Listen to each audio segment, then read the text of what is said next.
Spiritual means that which is non-physical. That which is non-physical cannot have any attributes or qualities. It is unquantifiable.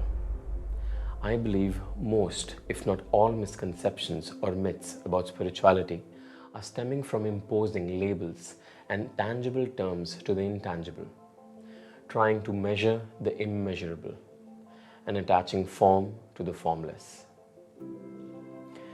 What I'm about to share with you in this video are my own experiences in my journey.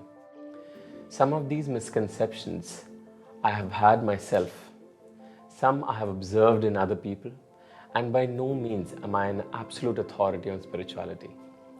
My only objective in making this video is to clarify what spirituality means, because it has become such a dirty word that most sensible people want nothing to do with it. And I think no one should remove this possibility from their lives. In order to understand what it is, we have to understand what it is not. Let's start with the most common myth. Spirituality will make you leave society. People think that if they do a yoga program or become spiritual, they will leave their job, their partner, and their home and end up living on a mountain. With all due respect to the sages and yogis who take this step, and they do this from a completely different perspective.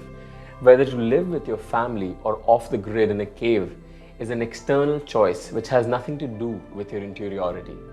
In fact, having the conveniences of living as a part of society, in terms of having the simplest things which we often take for granted, like running water, access to food and medicine, when all these other things are taken care of, it enables one to focus on higher aspects of themselves rather than getting tied up with the basic survival necessities. Also, to the people who think they can run away from all their problems and call it spirituality, please know spirituality does not have room for such escapist attitudes. Myth number 2. Spirituality will make you detached. People usually talk about detachment when something pains them. No one talks detachment when the going is good. Only when something in our lives goes bad are we talking detachment. In my experience, spirituality has come to mean an indiscriminate sense of involvement. In fact, it is something that I strive for. To be involved with every step, every breath, and every moment, and all life around you with absolute involvement. The correct understanding of this detachment can be taken as this. A space can arise between you and your body, you and your mind. In other words, you become very aware of the distance between you and the idea of who you are, your persona. So it no longer holds you down. You're free from it, free from your own ideas of yourself. In such a state, you don't think twice before leaping into anything. Myth number 3. Spirituality will make you useless or disabled. So this belief could not be further from the truth, as clearly shown by great spiritual masters displaying immense capability in the world, and very successful people being very spiritual as well. It once again comes down to choice. I remember Sadhguru said this once, that there are ashrams in the world where if you can't hold a job and cannot fit in society, you can stay there. This ashram, referring to the Isha Yoga Center, is not such a place. And this is exactly what I experienced in my short 2-year stint working there as a teacher. Even the monks or brahmacharis there work all day. There is no concept of a weekend. Marketing, filming, administration, event organizing, social outreach programs, charitable projects, you name it. People are working on it. Most people won't be able to handle this, but they're on 7 days a week, 365 days a year. I'm thinking maybe this idea that spirituality makes one useless comes from the assumption people have about meditation being an inactive, dull state of doing nothing. Whereas it is the complete opposite. Meditation is a very dynamic state, not physically but internally. But that is a whole topic for another video. The bottom line is, we must reject any idea of spirituality which is not empowering. Spirituality is not a disability. Myth number 4. Spirituality will make you antisocial. This one is kind of true. Well, spirituality won't make you anti anything, but if you become content and complete by yourself, you will naturally have the need to socialize taken away. And I think that's a good thing. You're not choosing to be with people out of a compulsive need to socialize. Also, you will prefer to spend some time alone on a regular basis. Please remember this. Alone is different from lonely. Once you discover a completeness within, you will be easily able to cut off connections with people who may be toxic to you right now. On the other hand, you will tend to attract a completely different kind of crowd. People who are invested in their own growth will be naturally drawn to you. I am in awe of so many people who I have met in recent times who have inspired me in their own way and added so much value into my life. Such interactions become mutually uplifting for both parties, and there is a sense of profoundness in such a meeting of people. Which brings us to the next point. Myth number 5. Spirituality is bad for your relationship. This one is again sort of true. How?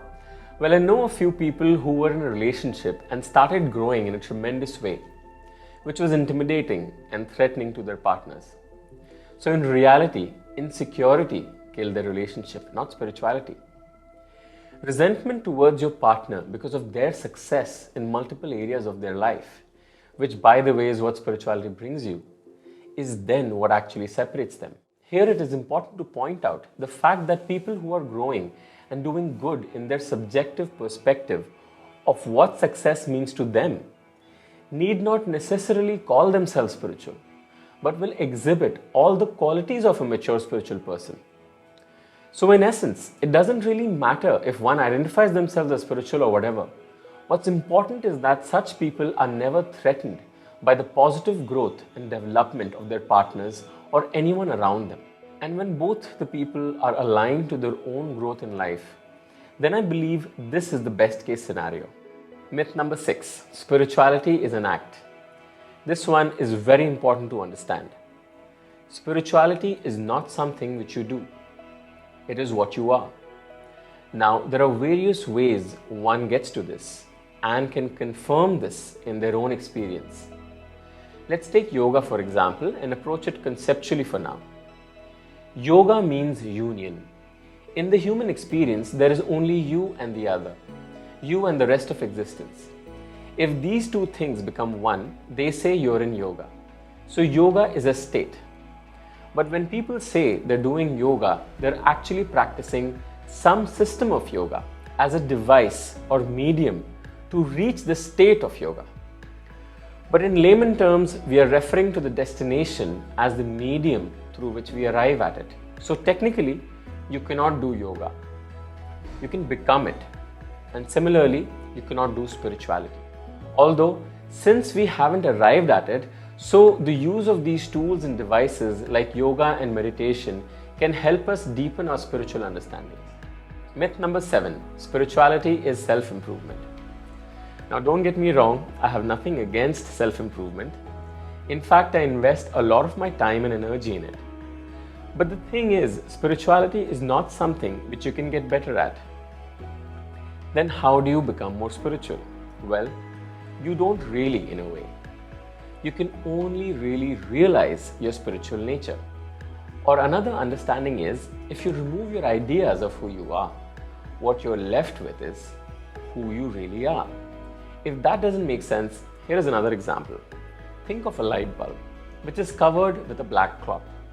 The black cloth is your false idea about reality or ignorance.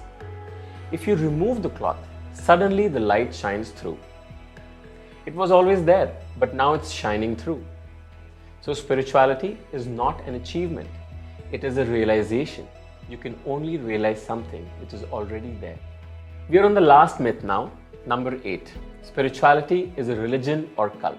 Now, religious people can be spiritual and spiritual people can be religious. All religions, I feel, have their roots in spirituality, which may get distorted over time. And then there is the guru, another abused word people want to stay away from. And rightly so. since there are so many fake ones ready to take advantage of naive people or anyone in a vulnerable state for that matter. I, for one, thought all this guru and spirituality business was a scam, but experience in life has taught me otherwise. Do you need a guru? Technically, no. Just like you do not need a degree in mechanical engineering to build a car. All the information is out there, so it can be done, right? In theory, yes. But we know practically it is almost impossible. And even if we manage to do it on our own, it may take us a lifetime. Just like that, a guru is an inner mechanic of sorts. He has figured out the nuts and bolts of the human system in its completeness, from its source to the physical manifestation. He has navigated the inner spaces and hence can be of immense help to those who wish to do the same. So in Indian culture, we see the guru as a possibility, a doorway or an access point to dimensions which cannot be perceived by the senses. So naturally we built up systems and devices which can allow this transfer of knowing. So to the civilized mind, mostly to the Western mind, it looks like a cult now. So how do we really distinguish it, the real thing, from a cult? Well, a clear difference is that a guru or an enlightened being will never ask to be followed. Instead, they will empower you and make you capable on your own. So what really is spirituality then? A friend of mine gave a very beautiful example of his take on spirituality. He said he lived close to the beach, but when he wakes up in the morning, his kids are getting ready for school and being all noisy like how normally kids are. Everyone is trying to get to work. All you hear is traffic and cars honking. And this is pretty much what goes on through the day till late in the evening when people are out eating, drinking with loud music from bars. And finally, when all that noise and the hustle and bustle of humanity settles down, he said he could finally hear the sounds of the ocean, the rhythmic sounds of the waves crashing on the shore. Now the ocean was always present, but he couldn't hear it over all the human activity. Living life beyond the survival process is spirituality. Spirituality equals growth. It equals freedom. Spirituality is a celebration of life.